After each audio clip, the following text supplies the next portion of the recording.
warahmatullahi wabarakatuh.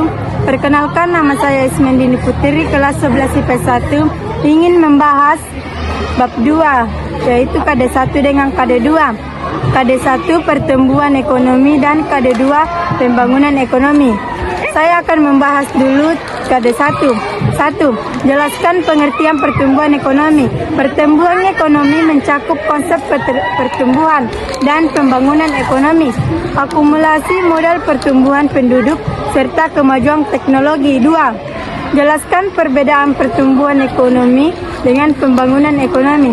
Pertumbuhan ekonomi adalah keberhasilan lebih bersifat kuantitatif, yaitu adanya kenaikan dalam standar pendapatan dan tingkat output produksi yang dihasilkan, sedangkan pembangunan ekonomi lebih bersifat kuantitatif, bukan hanya pertumbuhan produksi tetapi juga terdapat pertumbuhan. 3. Jelaskan cara mengukur pertumbuhan ekonomi.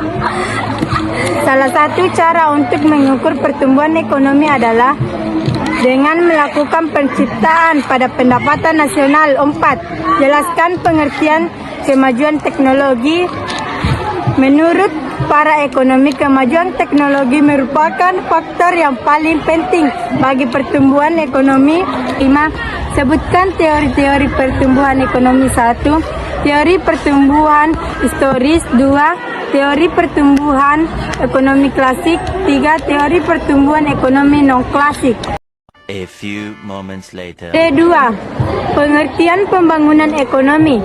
Pembangunan ekonomi adalah suatu proses yang ditandai dengan meningkatkan pendapatan nasional suatu perekonomian negara dalam jangka panjang dan disertai dengan perubahan sosial. 2. Pengembangan sistem ekonomi kerakyatan. 1. Penciptaan iklim usaha yang sehat. 2. Meningkatkan sumber daya manusia. 3. Menegakkan hukum dan prinsip keadilan. 3. Perencanaan pembangunan ekonomi. Perencanaan pembangunan ekonomi nasional mencakup menyelenggarakan perencanaan makro semua fungsi yang meliputi semua bidang. 4. Perencanaan pembangunan nasional disusun melalui tahap-tahap. 1. Pengusunan rencana. 2. Penetapan rencana. 3. Pengadahan pelaksanaan rencana. 4. Evaluasi pelaksanaan rencana. 5. Faktor-faktor yang memengaruhi pembangunan ekonomi. 1. Faktor ekonomi. 2. Faktor non-ekonomi.